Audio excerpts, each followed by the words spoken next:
group, but I hope to um, make it through this little meeting in these, shall we say, interesting times. I'll just leave it at that. I thank you all for rearranging your schedules to be able to be on this call platform, whatever it is, this afternoon. This came about kind of in the last day or so, and mostly this morning, and I really thank Sandy for putting all the technical stuff together. This is the remote notary work group, and just to bring everybody kind of up to speed, we were not successful in obtaining a sponsor to introduce and carry the draft legislation that we put together last fall, and Marissa James from Legislative Council put together into an LC draft. So we ultimately didn't get involved in the short session, and maybe that is just a situation where it wouldn't have gotten accomplished anyway. But here we are, and times have changed quite a bit, and obviously we're all in remote locations, and there has now been renewed interest from the governor's office, the Secretary of State's office, and the Chief Justice's office of seeing if we can find a way to get the concept of remote notarization enacted in Oregon to be able to be available for people to use, or at least get started using, so we can hopefully address issues and situations that need a notary and potentially recorded documents for business or household use. So I'm going to make sure that everybody has kind of two documents, and hopefully Sandy sent them out to everybody. We first have the LC draft. It's LC 9990, and it has a date of October 16, 2019 with MNJ for 2020 regular session. And at least that is my understanding of the last version of what we were going to be putting into the legislative system.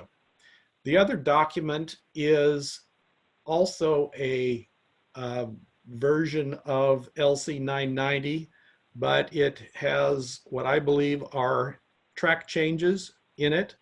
I know the copy that I have has red and blue additions or deletions in it, and that is a draft that came from Ruth Miles, who's on the call, in the Secretary of State's office about what hopefully we can use as a vehicle to move this forward if we all come to at least somewhat of a consensus.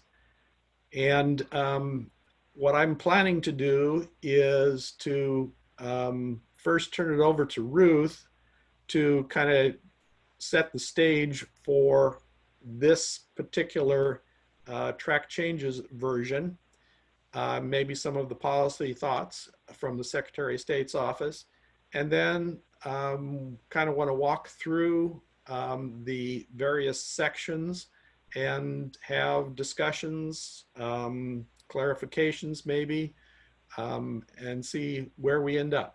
So I'll turn it over to Ruth here for kind of a background.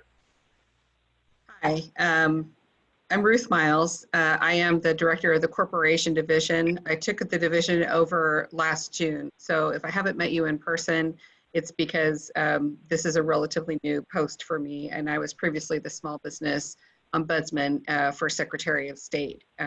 So in my new role, I have been hearing from notaries and been watching with interest other states that are issuing executive orders and other direction, either by temporary rule or some other means, to allow notaries to perform notarization safely during a time when social distancing has become more the rule than the exception. And we certainly have been hearing a lot of concerns from our commission notaries who are very concerned about, they want to know how can they stay safe when they walk into the room of a person who is known to be infected either with this or some other communicable disease and have to perform a notarization. And so this is an extremely high risk situation for them. It's also a high risk situation for patients, frankly, given the nature of COVID-19. And we don't have any good guidance for them. And, once I got over wishing that the legislature had taken up this LC during the 2020 session, we started working on figuring out what could we do to respond to this and allow for notarizations to be performed safely. Because the thing that we know for sure, based on the calls that we're receiving from notaries, is that notarizations still have to happen and are perhaps even more important depending on what one's circumstances are. So not just real estate transactions or end of life issues, but a lot of other things are going on that need to continue.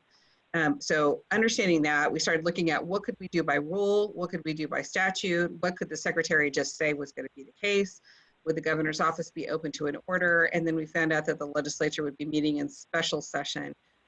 And so after trying a number of different avenues, I finally figured the best thing to do, rather than try and copy someone else's executive order and risk some notary transactions not being safe to perform, that it might be best to take the existing LC and see if we could do kind of a light version of that.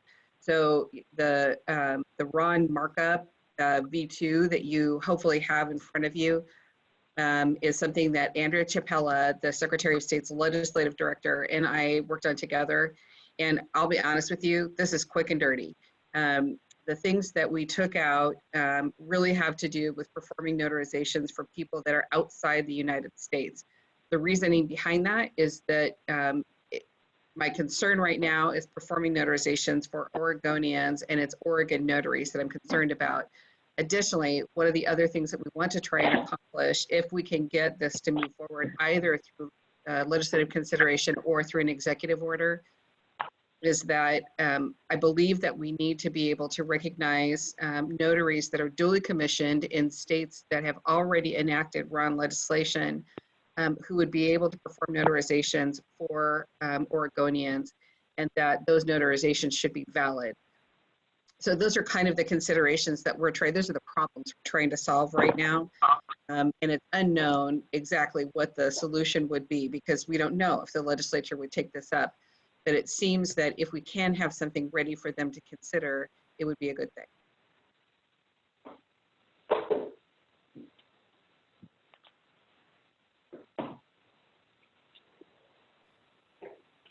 Chana Newell just sent out a little chat saying she can help, and don't know what that means cryptically, but maybe Chana can chime in and add to what Ruth has laid for the groundwork.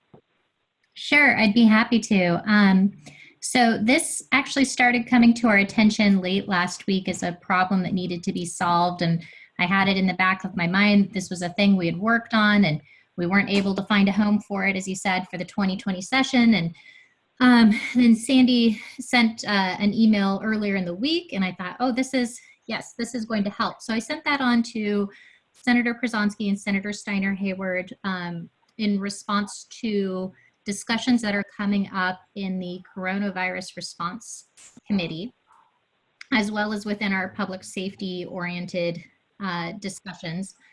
And what we would like to do with the blessing of this group is include it within an already existing proposal that will be fixing a couple of things in the court-related world mostly, but we think it might fit within that particular bill. It's already been briefly discussed in front of the Coronavirus Response Committee, so it has had an initial discussion. There wouldn't be a need to find and receive explicit permission from leadership to get one of these drafts. That has already been granted. So this is in the pipeline currently, and hopefully with the blessing of this group is something that can move forward. Great, that's good news about a way forward potentially. Ruth, do you have anything more you want to talk about as a kind of a preamble, or do we want to go through the bill draft? I say let's go through the bill draft, and Chenna, I think that's a great idea. I don't have any concern about that, and I'll bring up another issue with you offline when we're done with this particular call. Can I ask one question before we get started? This is Hal Scoggins. Sure, I have heard, and I think there are real estate transactions that may be proceeding using remote online notaries from other states now. I've seen a title insurance bulletin that authorizes the title company to do that with an exception contained in the title policy.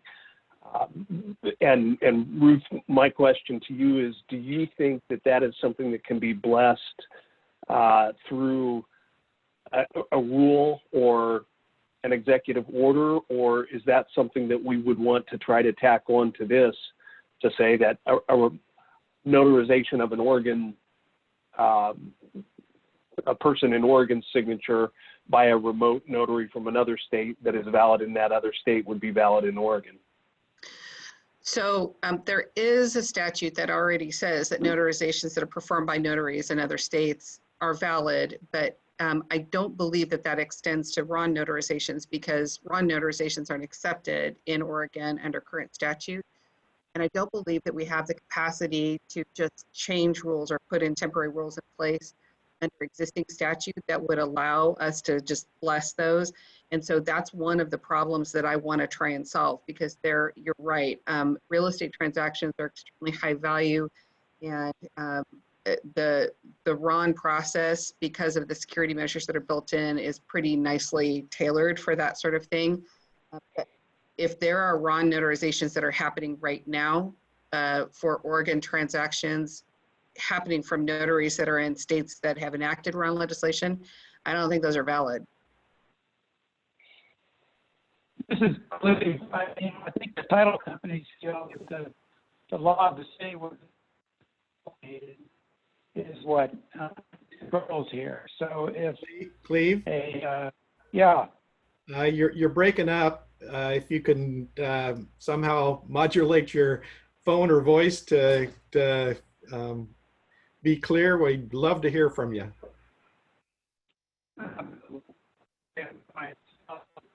Because I have a very good internet connection. Okay, we're getting about half of that.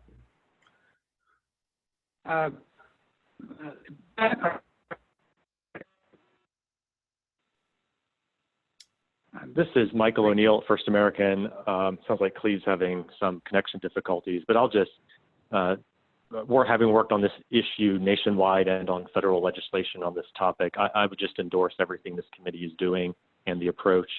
I think that from the title industry writ large, our standpoint is that these problems and questions need statutory answers. And many of the executive orders and shortcut measures we've seen just raise more questions than they answer, frankly. And there is, under Section 11 of RLONA as enacted in Oregon, an interstate recognition provision, but again, that open question as to whether it extends to remote notarizations.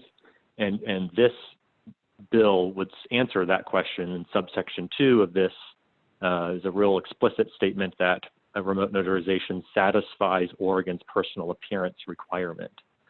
And so I just completely endorse this approach. I think enacting this RELONA Section 14A into Oregon statute solves the issue and does so in an appropriately clear way for not just our industry, but for everybody in Oregon. Thanks, Mike. Thanks, Michael. This is Chan. I wanted to jump in with a little caveat that I failed to mention that may be relevant to this discussion. That's all right. You bet. Have at it, All Chan. right. And that is that most of the legislation that is going to come through this first special session, my understanding is that almost all of it is going to have a sunset on it. So if it's a good policy idea that we want to keep, we're going to need to come back in the next legislative session and make it permanent.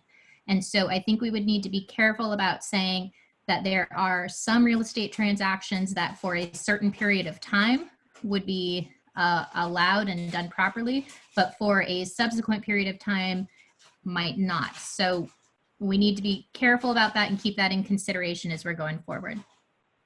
Thanks very much, Shannon. This is Michael O'Neill at First American again, just following up on that question. Do we have any sense of how long that sunset would be? In other words, would it follow, for example, a declaration of emergency?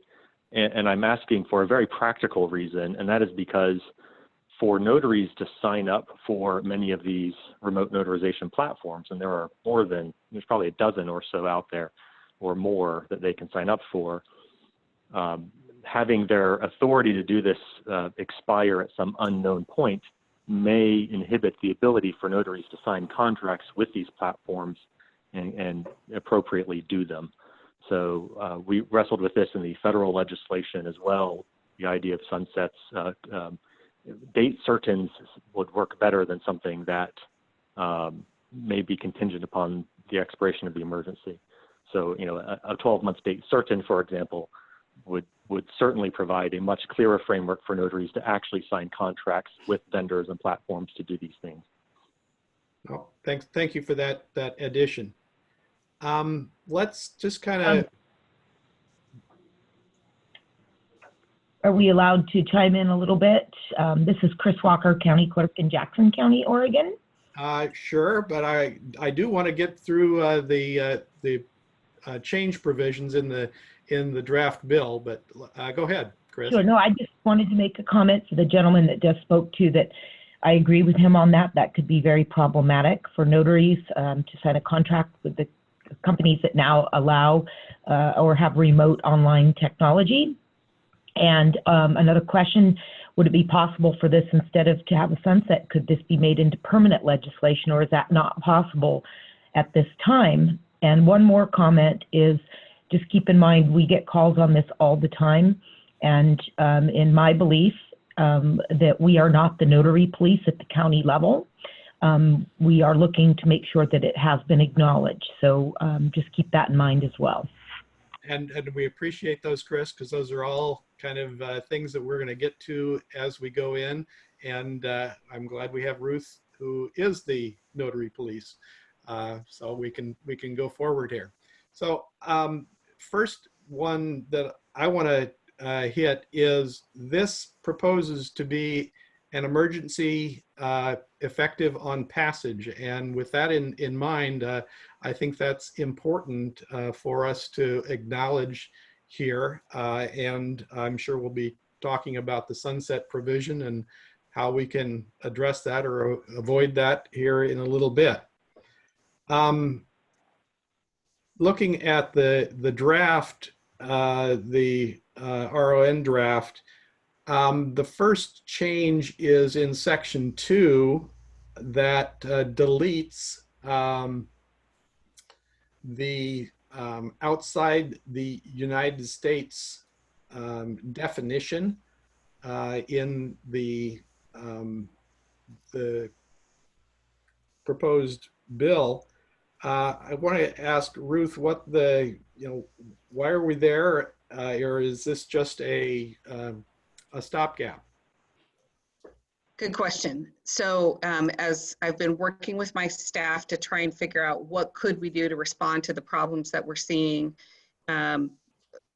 one of the things we talked about is could we spin up to full remote online notarization as it was described in the LC.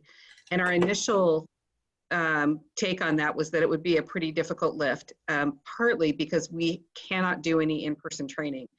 And we're limited in our ability to do video production when people are kind of scattered from place to place. And so our concern was that not only do notaries need to be educated, but the public needs to be educated. And so what I was trying to do was figure out a way to focus on just Oregonians, just Oregon notaries, and then also allow folks that are notaries in other states where RON legislation has been enacted to be able to do notarizations on RON platforms. And we thought that if we took out the whole people outside the United States, that would just make it easier for us to draft temporary rules. This is not a hill that I want to die on, but it was a first kind of quick and dirty draft. And I want to hear from you what you think about that and why you think it, so that we can get some marching orders. And this is Ken Sherman from the Oregon Bankers Association. I'd like to weigh in on this a little bit. First of all, I don't have any axe to grind here. I don't care whether we limit this to Oregon notarizations or not, but I don't think taking out this definition accomplishes that. Section 3 still says a notary public located in the state may perform a notarial act for a remotely located individual. That could be anyone, anywhere in the world. And if you take out the X'd out language on the next page, which is the only place that this outside the United States definition is used, what you're doing there is you're widening the scope of the bill, it seems to me. So I don't think the changes that have been made accomplish what I understand to be the purpose, which is to limit the impact of this bill to Oregon notaries notarizing things for Oregonians and people located in other states. I think this would leave it completely open for a notary to notarize somebody anywhere in the world, and the restrictions that are built into D on the second page would not apply. Thanks, Ken.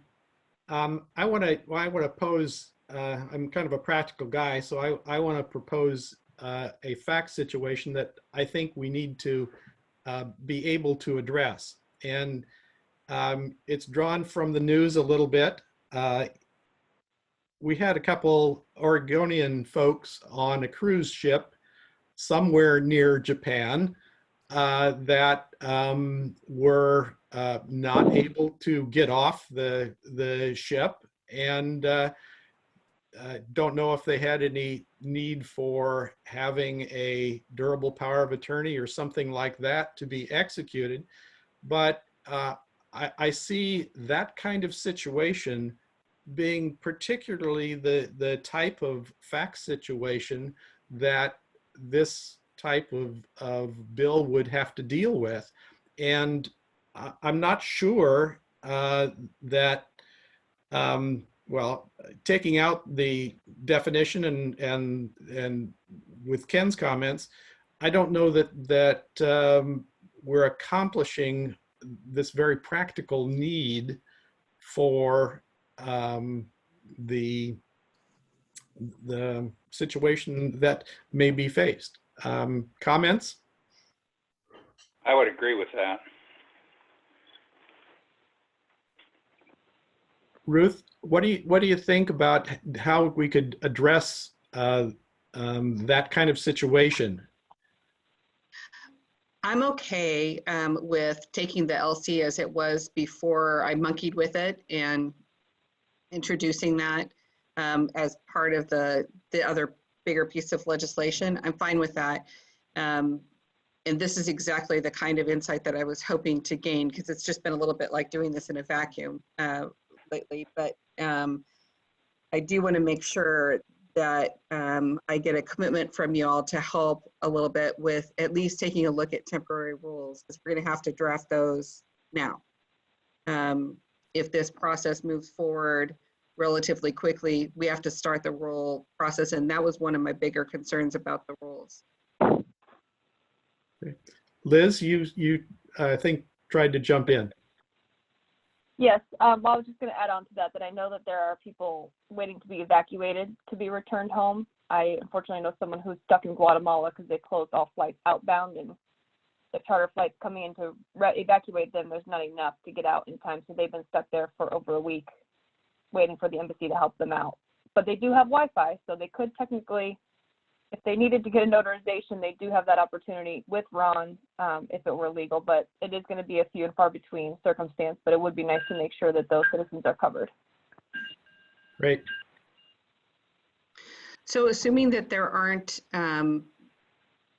any objections to it, could we maybe take a look at the regular LC that Marissa so beautifully drafted, and then and consider what that might look like with an emergency clause instead of 91 days after signing die? Because that seems to be really the one change that is material. Well, there is one other change before we jump off into that I want to discuss a little bit, and that is the change in section 2. Looks like 2C, which says at least 2 different types of identity proofing, and that in my mind was a little bit different than what we had in the LC draft, but I'll certainly open it up there. I thought that was the same thing that we had in the LC draft. Well, it's got red shading here on my. Yeah, mine too. But I don't think that I went and looked at that, and it didn't look to me like there was actually a language change. Good. I'm glad I can be corrected. Thanks, Ken. Well, I think maybe then just highlight that. Okay. Ruth, did you want to identify where you thought we needed to have a discussion about what the effect of an emergency clause would be? Because it doesn't strike me as anything other than the last clause. Well, it doesn't strike me any different either, but I would like to hear if people have concerns about that. For me, the biggest concern is the logistics piece of this. Okay. This is Marisa from LC. I mean, the point of having the delayed operative date was to allow the rulemaking in advance of when people are going to start using the provisions. So, and it seemed like there was a need for some rulemaking. Like people wouldn't just be able to rely on the statute and know everything they needed to know. So that's when you put the emergency clause in. Okay, go ahead, do your remote notarization, but we don't have all the rules that we need in place to be able to do it. So that's the concern. Thanks, Marissa.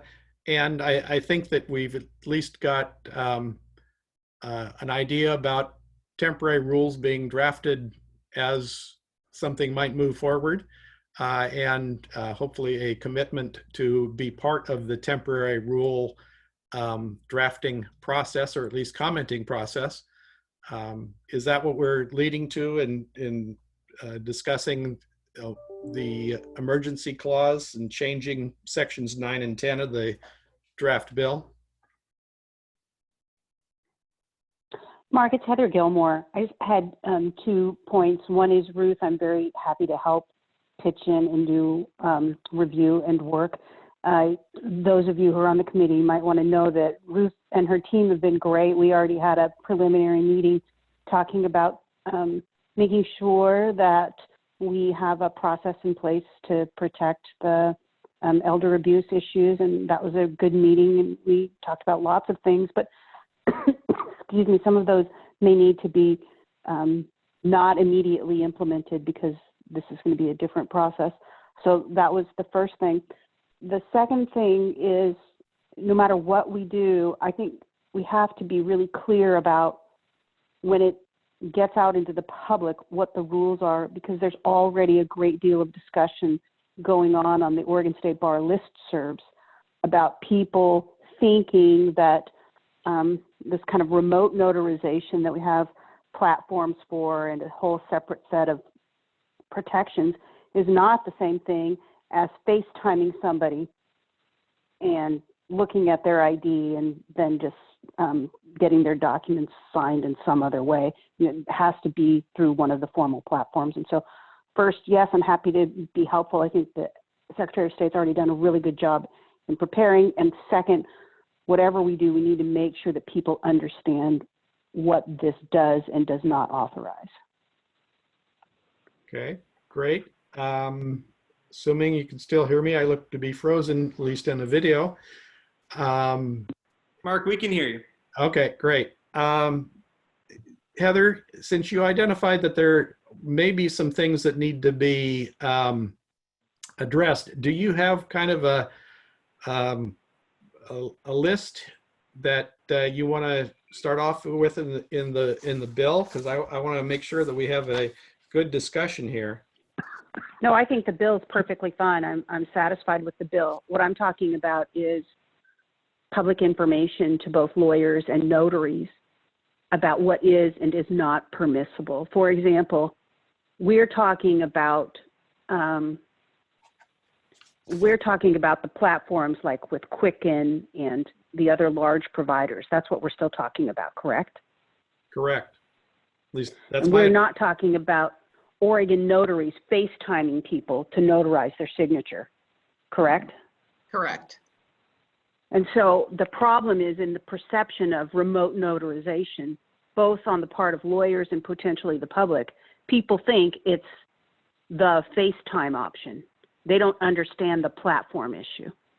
Well, and that I think is more of a PR and education aspect, and that presumes that we have some temporary rules, and that many of us are working with the Secretary of State's office to get the word out, and I know that there are a lot of folks that are motivated to do that. I know that Pam indicated she was motivated to move this forward and advocate for it. So, and hopefully Ken will be able to get his organization kind of in tow and move forward. So, if I don't want to stifle any discussion, but if people are happy with the LC draft, with the exception of sections 9 and 10, I guess, which would be the emergency clause, let's have that question. Mark, this is Ken, Chairman again. When this first started surfacing a couple of days ago, we started surveying the banks, and usually it's like pulling hen's teeth to get them to respond, especially when they're pretty busy with other things right now. But they've actually been very good in responding. There remains general support within the banks that we've heard from for the bill. They were supportive before when we were working on it, and they remain supportive. I don't think the timing is going to make any difference to them, but several bankers have said, folks need to understand it's going to take our bank a matter of several weeks or even a couple of months to actually implement. Now, the bill doesn't require that anybody perform remote notarization, so I don't really see that as a problem, but I just wanted to make sure that the world understands that you're not going to be able to walk into your friendly neighborhood bank the morning after this passes and have them all set up magically with a contract and the platform and everything else. It will take a while, and that will be frustrating because to some extent this is a right now crisis, and we recognize that. Hopefully the title industry is a bit more nimble and ahead of the game. They've been thinking longer and harder about this, I think, than the banking industry has. But hopefully they'll be able to move and take a lot of the pressure off. I think the banks will come along, at least most of them, but I do think you need to understand it will take some time to get there. The other concern that has been raised, and this was raised by several bankers, and it's actually there's no change in the bill that raises this, it's the 10-year retention requirement on the video. And that they're just concerned about whether that is really going to be something that they can accomplish. And of course, if they feel that they can't accomplish that, then I assume they won't participate. And we want to get as many people, I think, participating as possible. I'm not suggesting a change. I don't have enough information to suggest a change, but that might be something that we would need to come back and address at some future date. Thanks, Ken. I think, go ahead. Mark, this is Kevin Christensen with the Bankers Association. I apologize, I'm joining late. It's kind of been call-a-palooza the last few days, but I just want to echo Ken's remarks, and we do want to let folks know that there is a lag. We are hearing that, but I don't think that means folks aren't interested. Along those lines, though, as an association, we will help where we can as far as getting people informed as quickly as they can. My guess is much like probably Pam with credit unions are going to do, but try to get the information and push it out as quickly as we can. But there is going to need to be some understanding that there is going to be a lag as things come online, especially with our larger members. Remember, they're going to be doing this in multiple jurisdictions. And so I would just offer that up, but I would absolutely echo what Ken had just said. And I appreciate that, Kevin. I think that really the initial time delay will be temporary rules and getting people or entities registered with the Secretary of State's office to be able to get this offered in Oregon. So I do see that is part of our task or potential task, is the educating folks and making sure that we're getting the people, that the remote notaries who are actually doing the work, registered and able to participate. I assume. This is Liz again. Go ahead. Go ahead. All right, I was just going to say, we helped Wisconsin do their emergency rules, and I know we've been in talks with other states looking to do the temporary orders because that's their best solution for their state. So we are happy to help, and I'm sure Michael O'Neill and a lot of others on the call involved in those discussions can assist with that too. I know Wisconsin looked at other states for vendors that were already approved to help kind of facilitate their own approval process, so that's always an option as well. Great, thank you, Liz. And Mark, this is Sandy with the commission. Just Ruth, you had asked just to confirm overall help with rulemaking. I do consider it under the purview of the commission, since it was a commission bill, that in terms of me helping to arrange these type of meetings, keep records, things like that, as the director of the commission, I'm happy to work with you on the rulemaking process. Thanks. So with all that, are we just to the point of revising sections 9 and 10 to make them effective on passage and saying we have a consensus? I know that's a compound question, but. This is Hal Scoggins, and I love everything in it, except that I think it was Michael that said earlier that this would effectively bless transactions that have been done by notaries in other states before the effective date of this passage. And I have missed where that happens. And if that doesn't happen, I'm curious if we're willing to try and make it happen. I'm going to punt that one to Ruth, I think, because she's the notary police here. I'm not aware that this bill would bless transactions that have taken place before the bill became effective. So I'd have to engage our AAG on that, because I'm just not seeing where I don't see in the bill where it would say that clearly. Maybe you can point me to where you're looking. This is Marisa. I don't believe it does do that. Look at section 7.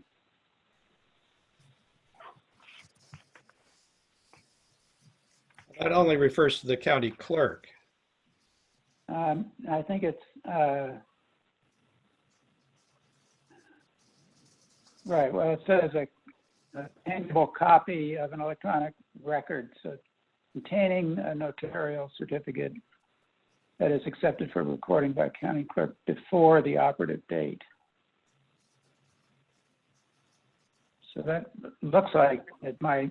Yeah, Cleve, that's not a RON provision. That's a recording for certified copies. I agree. There's no sort of post hoc validation clause in this.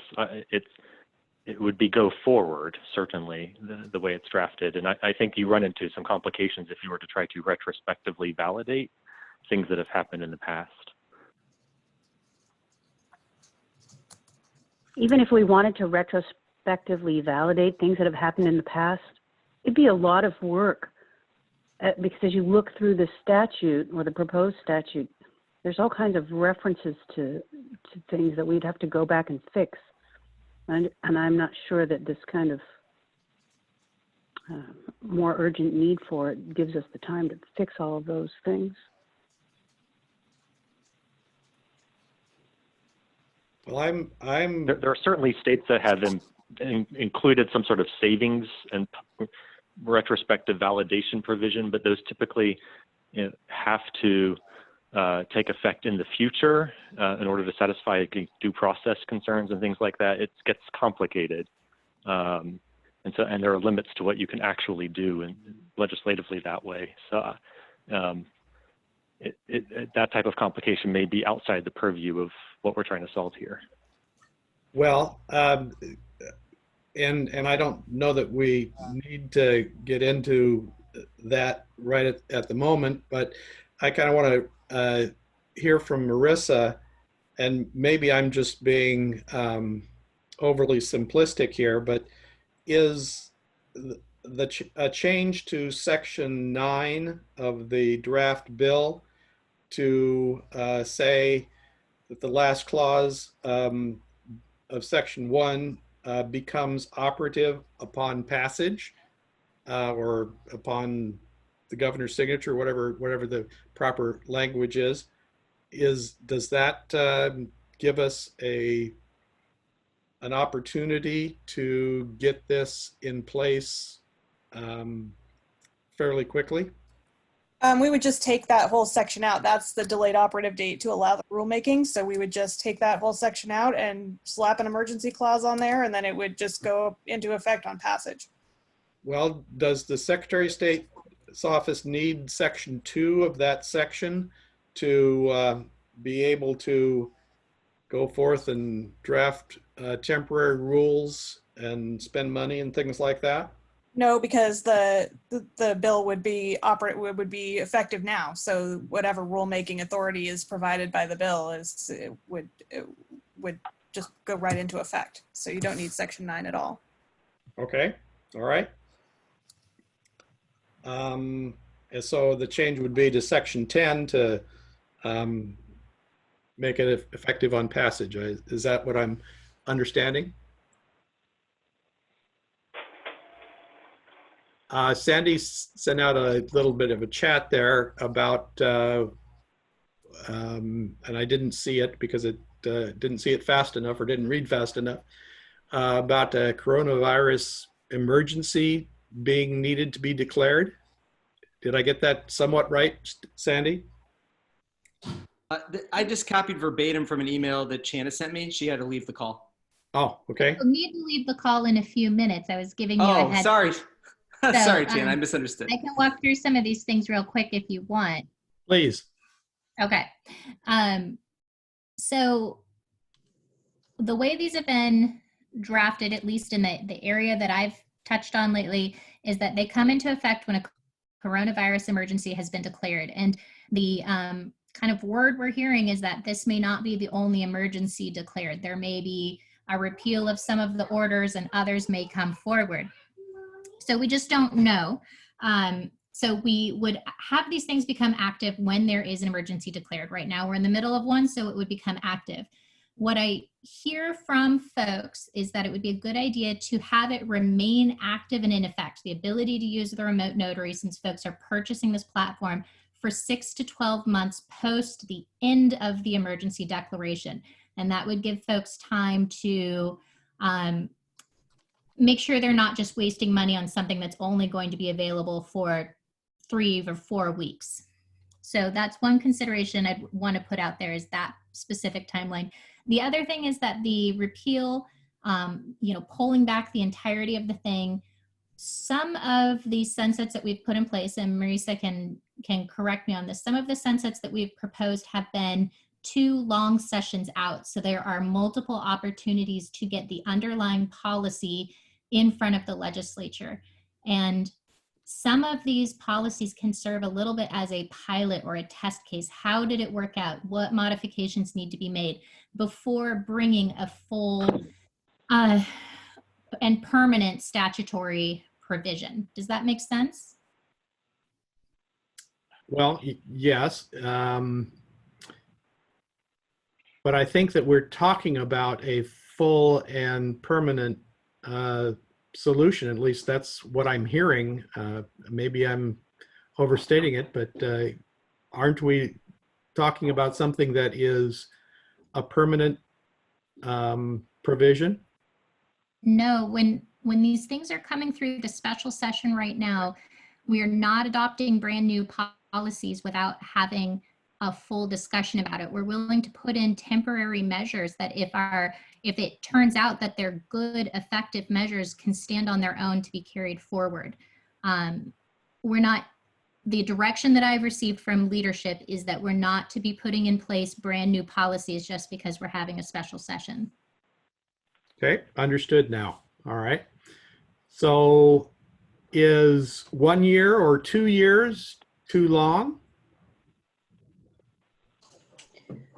This is Ruth. From my perspective, 2 years would be optimal, but if we can only do it for a year, I think that gives us proof of concept, right? And that's, I think, what legislators would need to consider putting this in place permanently. Great. Well, I'm comfortable shooting for 2 years. Will the legislative leadership allow for that kind of duration? I will ask. That's a good question for me to run up the chain of command there and see what the thought is. Thank you.